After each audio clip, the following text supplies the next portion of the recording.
Well, here's 3 things we wish we'd have known before we made the swap. Firstly, the mechanical issues. Secondly, the bodywork. And third of all, how much of a headache this car was going to be overall.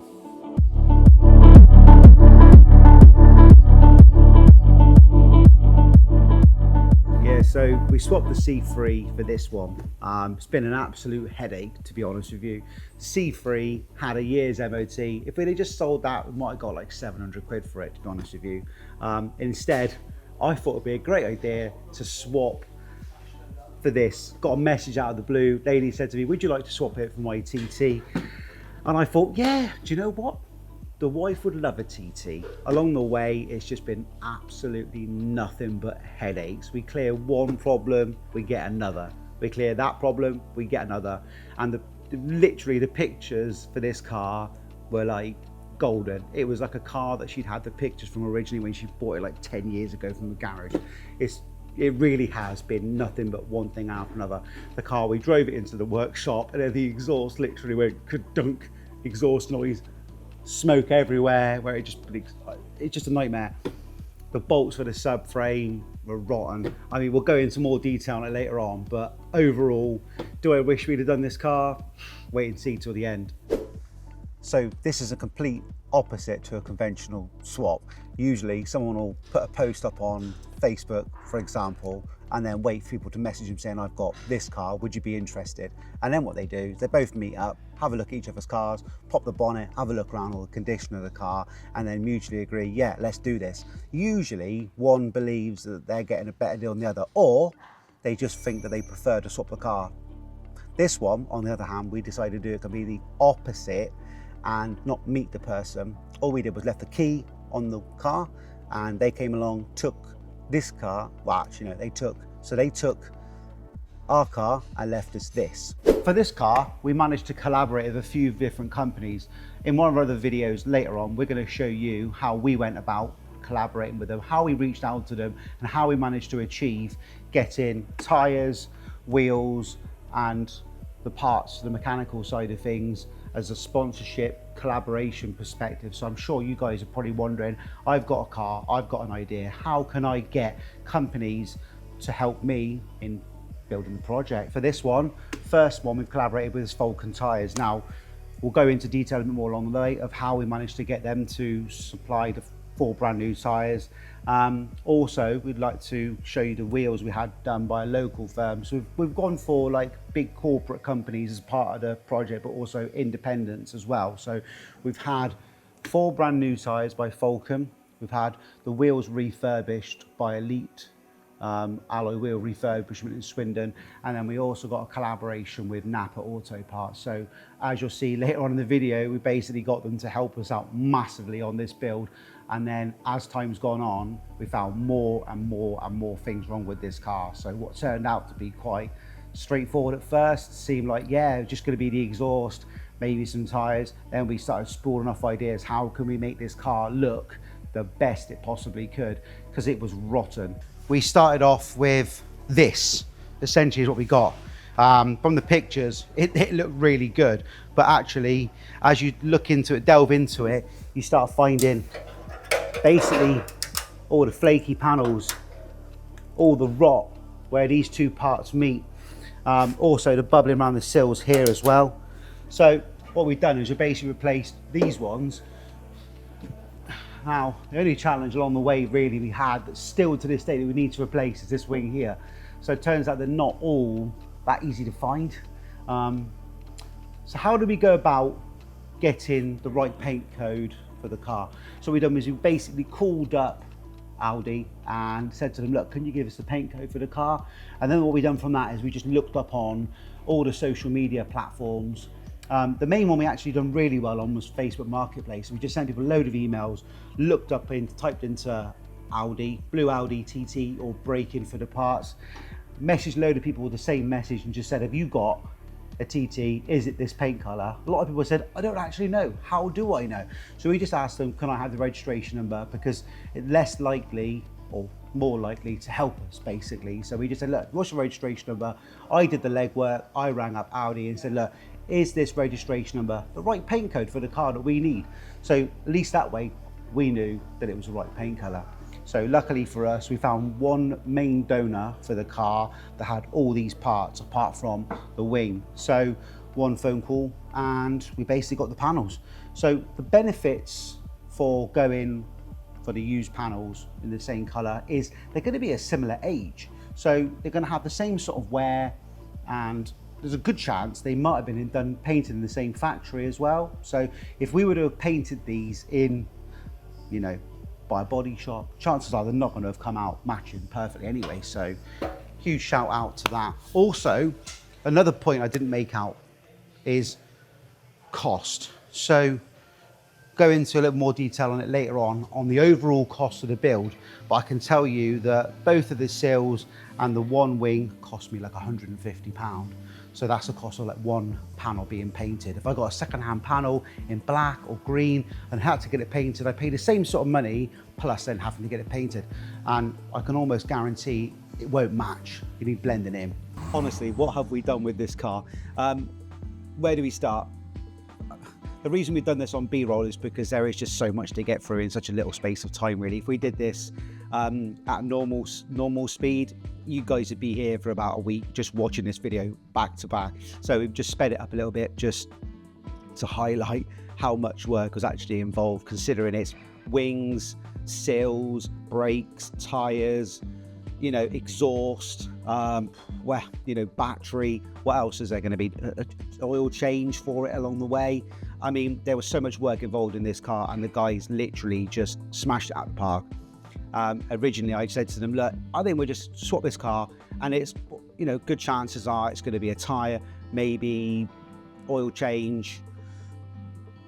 And no, completely the opposite. As soon as we got the car on the ramp, the exhaust decided to collapse, and that didn't stop there. Thankfully for us, we went up to the NEC and networked with a few other companies who were really intrigued as to what we're going to do with the channel. And that leads on to this part here. So we've got discs and pads supplied by NAPA Auto Parts. They come with a 3-year warranty on them as well, or a 36,000 mile guarantee on them as well. So huge shout out to NAPA Auto Parts for really supporting this project. So for the inner wing support for the bumper as well, this one was, one of the bolts was, well, we thought it was going to snap, and Josh proved me right. So you'll see here, this is the inner wing bumper support bracket, a little bit rotten, and the nut was basically seized on it. And you'll see that Josh has tried to undo it and it's just gone twang. So we ground it off, centre punched it, drilled it out, sanded it all back down to bare metal in areas that were really corroded, etch primed it, and then give it a layer of paint. This isn't the actual paint colour for the car, it's off another colour for another car that we had lying around, but seeing as you don't actually see this part exposed from the outside visually, it didn't really make much sense to go and buy a specific colour. So having looked through all the paperwork of the car, we can't see any documentation for an oil change within the last year. So we thought what we'd do is we'd ring up the local motor factor. In this case, we use NAPA Auto Parts, and they're going to supply us with some oil and a filter. So well, let's give them a call and see what Dan can come up with some recommendations for this car, because we want to go for OEM parts on it as well. How you doing, mate? You all right? Have you got this TT? I need to get an oil. The last thing on the list is an oil change for it. So I wondered if you've got some oil for it and a filter, I guess, as well. Yeah, we got oil for that TT. The NAPA oil. NAPA. By Valvoline. Yeah, sounds good. So yeah, it's really, really good stuff. Yeah, I can sort that out. No problem at all, mate. Is that OEM oil though? Yeah. Yeah. Okay. Cool. It meets the standard. Not an issue, mate. I can sort that out for you. Is it got? Can you do an OEM filter as well? Yeah. Just to keep things on the same, really, all the way down the line. Yeah, absolutely. So there's not many sort of big firms that do the wheel refurbishments, which was a perfect opportunity for us to collaborate with a smaller company for this part of the project. So we decided to reach out to a firm in Swindon called Elite Alloy Wheel Repairs. And do you know what? We straight off the bat, we hit it off with the guys, explained what we're looking to do for the project. And Sam over there said, look, I'd love to partner with the channel. And so you can look at the work he's done here. It's actually an amazing job. So they look like they've just come out of the factory, if not better. Okay, so as promised, we've gone through the entire car with a fine-tooth comb, giving you loads of information. Now, I know you're all keen to know how much this whole project cost us. So here's a breakdown. So, was it worth it? Well, overall, cost-wise, if it wasn't for the collaboration side of things, probably not. Let's go through what we paid bit by bit. So we've done 4-wheel refurbishments. Now, those would have been about £300 for the wheels refurbishment. We paid £50 for some refurbished centre caps. Original ones from Audi were £250. So we decided to get some, what we think that someone's refurbished them and put them onto eBay. So we paid like £50 for them as well. Tyres work out, if you wanted them retail fitted, they work out about £400, about £100 a tyre. So huge thanks to Falken for supplying them to us. We just had to have them fitted. Again, wheel refurbishments, huge thanks to Elite Wheel Refurbishments over in Swindon. Price on those was like £300 to have them powder coated and painted. What's left to do is this wing and figuring out what the battery warning light is on there as well. Bit more on it. So we've got 2 sills along here that we had. Now they were about, works out for all the panels. So the 2 wings and the 2 sills, which are literally the rotten ones you see behind over there, about £200 in panels. Labour wise, we're lucky we did it in-house, so it didn't cost us anything on that front. What else have we had done? So discs, pads and calipers. So I wasn't really sure how many calipers we'd actually had done earlier as well. So I know we had discs and pads. There's a caliper there, so that's 1. 2, that's a new caliper. Oh, it's adding up, isn't it? 3, that's 3 calipers. Oh, it's definitely adding up here, isn't it? So, okay, so it's had 4 new calipers. I thought it was just 2. So my original pricing was, what did we say earlier? It was about £300 for the calipers. Yeah, you can probably double that for the discs. So that includes discs, pads, and all the calipers. Worked out about 500. I think about £500 for the parts alone, because they were all from NAPA.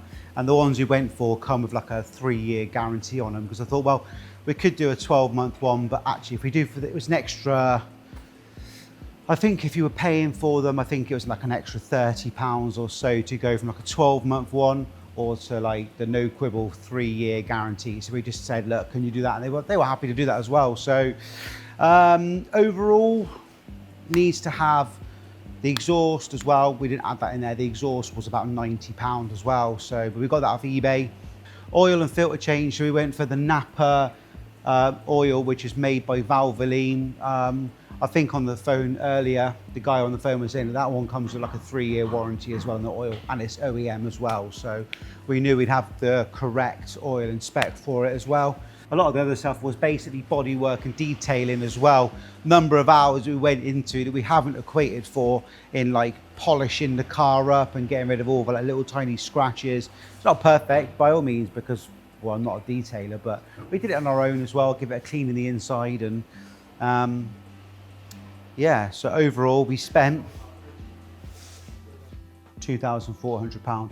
That is taking into account all of the parts we've done for it, and there's no labour in that at all. And then obviously what we valued at the C3 about 600 quid for the car. So overall £2,400. Do you think that's good value? Would I have done it again? Probably not, because if you were to take into account, if you were doing this as labour on top, you are going to be adding on probably at least another £1,000 onto that, if not more. So that's a 3.5, almost 4 grand for a 2003 140,000 mile TT. But what it does show is it's not always a great idea to just take a car and swap it for a car sight unseen. So the ideas of what people always say, look at a car with the engine cold, test drive it, thoroughly look at it, don't just swap it for pictures you've seen on the internet. But we kind of just wanted to prove to ourselves that don't don't do something like that just to see if it works. And overall, yeah, I wouldn't recommend doing it either, to be honest, because it's just been nothing but a headache, because we had extra things go wrong with it. We got all of the panels, all of the bodywork done, got it all up to scratch, and then, yeah, power steering pump's gone, alternator's got a problem with it as well because it's not charging, and that's also cooked the battery. So we put a battery in it, alternator, all adds into these things along the way. So very costly, but overall, gonna give it to the wife, so gonna surprise her. She doesn't actually know we've done it. If you like what you see on the channel, please feel, like and subscribe. And then in our future videos, we're going to be going on about our run-up Clio that we bought for £150 in Bath. And then you can see how much of a headache that car was. Overall, was it as much of a headache as this one? Probably, well, I'll let you decide on that one. You watch through the videos and you tell us what you think. If you think it was a bunch of a headache, or whether you think it'd end up causing you more of a headache, or whether you'd have taken the risk for it, because as cars go, condition-wise, bodywork, interior, that's by far the worst car I've ever seen. And should it have been on the road? I'm not so sure about that either. So stay tuned. Follow us in the next video.